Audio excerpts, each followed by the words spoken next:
What about the game as far as becoming?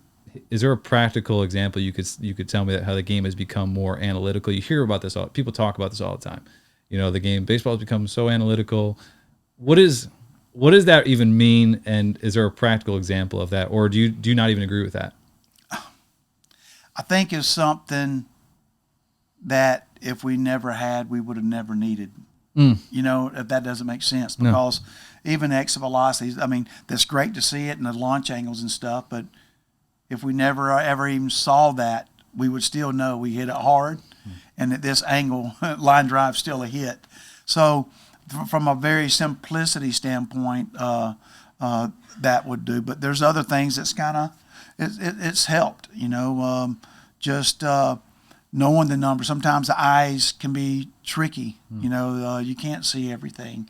So knowing how they struggle off a slider or a changeup or a breaking ball and have the numbers on that, or when they're not getting to the velocity that that they normally would have.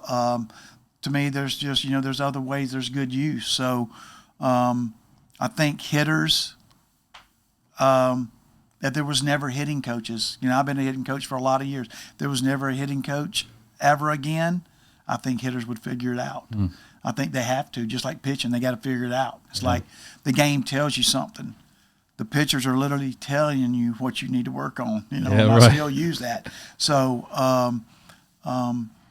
no, I don't want to discredit any of the numbers. I just know if we never have them, we would never needed them. You think overall they're a net positive though, or would you say it's just it's like, is it just how you use the numbers, basically how you interpret them and then how you use dumb them down, or how you use them?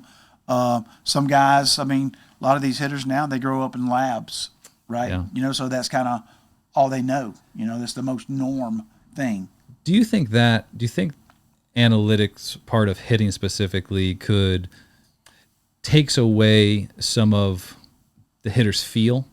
One of the things, again, I go back to my father, but grew up in a different generation. I'm kind of like the hybrid. I would say as I was young, it was kind of becoming more of a thing, but he always said, one, he never had a hitting lesson until he played pro ball. And he said if he struggled, he would just go to a cage and hit until he felt right. And so knowing his own swing by just swinging, right, and figuring it out, kind of like you're saying, if we didn't have it, you think they'd figure it out. Do you think that with analytics sometimes that hitters rely on it too much? It's like they get out, the first thing they may do is go look at the iPad, what did I do here versus what did I feel? What did I, is that a thing, or am I making that up? Oh, Freddie Freeman would love this conversation right now, because Freddie is kind of that feel guy, right? And a lot of guys, there is the feel in the He's real. Pretty good. I mean, there is a feel and real to the game, It's like guys want to feel, man, I want to feel like I'm on top of that ball going downhill. Well, their little swing is not that. It is a feel. So the feel can be different than the real. And I think that, I mean, I want my own son. I mean, I can just about use any type of analytical thing to do, but I want to dumb it down as much as I can, because when he gets in that box, he can't be thinking about nothing but competing. All that other stuff going into the cage is very important, and trying to get to that feel. But you got to go out there and compete without even feeling good. Right. So how can you do that? When can you do that? To me, that's what makes a hitter. Right. There's hitting, and then there's mechanics. Have good mechanics, be a good hitter. Okay, that's a place that we'd all want to be. Right. Yeah, and it's would you say almost like the analytics almost is more of a tangible evidence of what should be a tangible evidence of what you're feeling. So it's like, hey, I felt this way. Let me check. Oh yeah, okay, I saw whatever, my exit velocity wasn't there on that because I felt this XYZ, and now I can let me make that change now because it's kind of proven that this is what happened, and kind of use it that way. Well, think about this from this standpoint, because a lot of the front office people are not baseball people anymore, right? Yeah.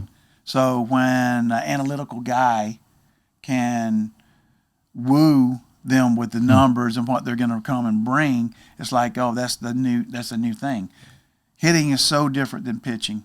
It's like, You're not just going to go up there and get, I'm going to get my shape and turn it and, kind of get on top. There's different ways to manipulate the arm angles and all this kind of. Well, a hitter is at the mercy of all shapes and speeds, and so he has to be in a good position, and so that's why anybody can be a hitting coach. Really, learn to swing, watch a lot of video, know the numbers, and go out there and just teach relate. So, I don't mean to just dumb it down that much, but literally that's why guys can do this, because you're just looking at a video when it's good, or watching the greatest hitters in the game and hope someone can try to emulate that. Right. So to be a hitting coach or a video analyst, that's kind of what a lot of guys do. It's just analyzing video. Mm-hmm. So yeah, anybody can do it. Okay, it's like a Geico commercial. If you enjoyed that clip and you want to watch another one, click right here. And if you want to watch the full podcast, click right here. And don't forget to like and subscribe if you find this content valuable.